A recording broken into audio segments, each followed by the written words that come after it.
Hi, praise the Lord. நம்ம ரோமர் 13ஆம் அதிகாரத்தில் ரொம்ப சின்ன அதிகாரம் தான், 14 வசனம் தான் இருக்குது. இருந்தாலும் இதை நம்ம 3 பார்ட்டாக பிரித்து பார்க்க போகிறோம், சரிங்களா? 12 நம்ம பார்த்தோம், ஒரு கிறிஸ்துவ விசுவாசி சர்ச்சில், சமுதாயத்தில் எல்லாம் அவனுக்கு என்ன கடமை இருக்குது அப்படின்லாம் பார்த்தோம் இல்லையா? இந்த 13ஆம் அதிகாரத்தில் பார்த்திங்கன்னா ஃபஸ்ட்டு பார்ட்டு முதல் 7 வசனத்தில் அவர் என்ன சொல்ல வர்றாருன்னா, எப்படி ஒரு விசுவாசி கவர்மெண்ட்க்கு எப்படி ஒபே பண்ணணும், எல்லா காரியத்திலும் எப்படி இருக்கணுன்றதை கற்று தராரு. அதில் ஃபர்ஸ்ட் பாயிண்ட் பார்த்திங்கன்னா, கீழ்ப்படியணும். நீங்கள் உங்கள் அதிகாரத்தில் இருக்க எல்லாருக்கும், உங்களுக்கு மேலே யாரெல்லாம் இருக்காங்களோ அந்த அதிகாரத்தில் இருக்க எல்லாருக்கும் நீங்கள் கீழ்ப்படிந்திருக்கணும்.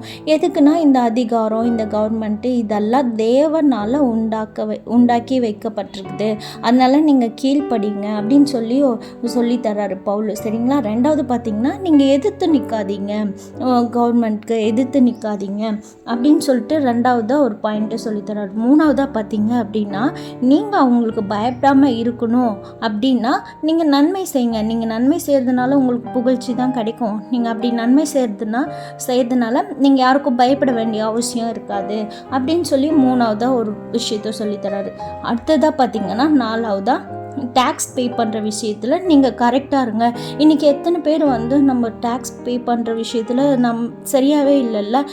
நிறைய பேர் எப்படியெல்லாம் டிம்கி கொடுக்கணுமோ, டேக்ஸ் பே பண்ணாமல் இருக்கிறது, அதுக்கப்புறமேட்டு அப்படியே பே பண்ணாலும் அதை எப்படி கரெக்ட் பண்ணுறதுன்னு பார்க்குறது, இந்த மாதிரி நிறைய விஷயங்கள் செஞ்சுக்கிட்டு தான் இருக்காங்க இல்லையா? அந்த மாதிரிலாம் செய்யறது தேவனுக்கு பிரியமில்லாத ஒரு விஷயம்.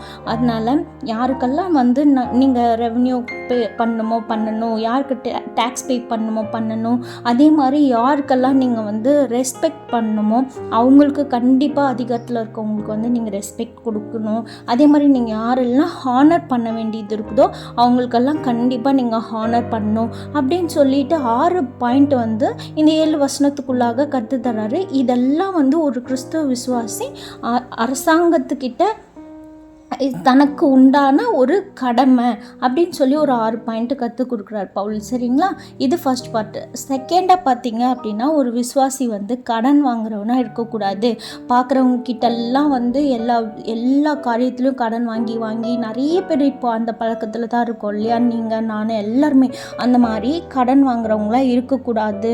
முடிஞ்ச வரைக்கும் கிறிஸ்தவங்க கடன் வாங்காமல் 2 பாயிண்ட் ஞாபகம் வச்சுக்கணும். இருக்கிறது போதும் அப்படின்ற ஒரு மனசு நம்மளுக்கு இருக்கணும். ரெண்டாவதாக பார்த்தீங்கன்னா, கர்த்தர் என் தேவைகளை சந்திப்பார் அப்படின்ற ஒரு விசுவாச வாழ்க்கை வாழ நம்மளுக்கு கற்றுக்கணும், நம்ம பழக்கத்தில் கொண்டு வரணும். இந்த 2 பாயிண்ட்டை ஞாபகம் வச்சுக்கிட்டோம் அப்படின்னா, நம்ம பெருசாக இந்த மாதிரி கடன் பார்க்குறவங்க கிட்டலாம் கடன் வாங்குறது, எல்லாத்தையும் நம்ம நிறைய இஎம்ஐ போட்டு திங்ஸ் வாங்குறது, இந்த மாதிரிலாம் பண்ணாமல் நம்ம கண்ட்ரோலாக இருக்க முடியும்.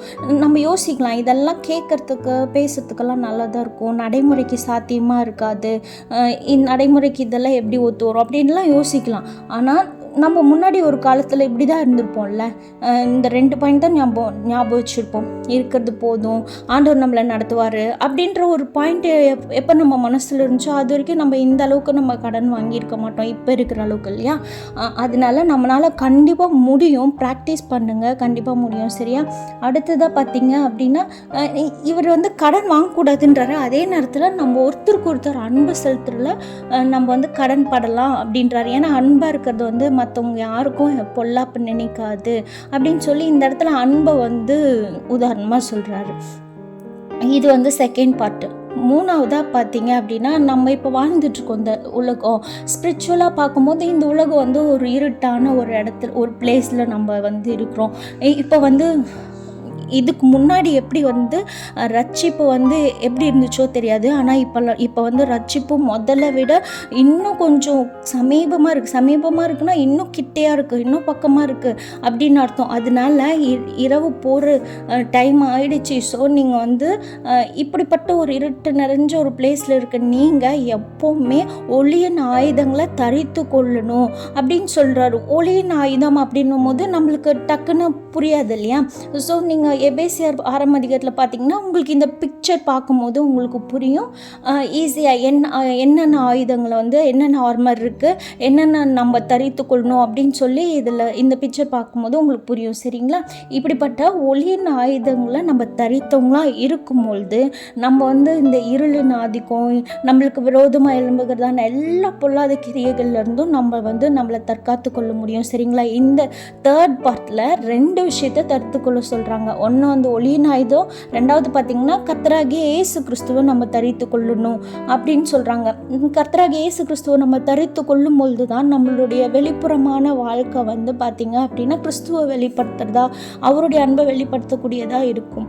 இதை நீங்கள் ஈஸியாக அப்படி ஞாபகம் வச்சுக்கிறதுக்கு வந்து கர்த்தராகிய கிறிஸ்துவை தரித்து கொள்றதுன்ற வந்து நீங்கள் ஃபஸ்ட்டு ட்ரெஸ் வேர் பண்ணுறீங்க, அதுக்கப்புறமா அது மேலே ஆர்மர் வேர் பண்ணுறீங்க. அதுதான் இந்த ஒளியின் ஆயுதம். சரியா? இப்படி நீங்கள் எப்பொழுதுமே இது 2த்தையும் தரிச்சிருக்கீங்க அப்படின்னா நீங்கள் வந்து கர்த்தருடைய வருகை வரைக்கும் உங்களை கண்டிப்பாக பாதுகாத்து கொள்ளலாம்.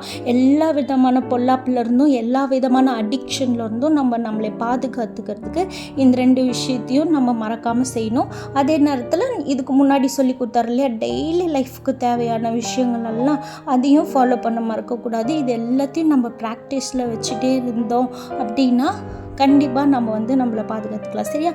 Thank you so much. பாய்.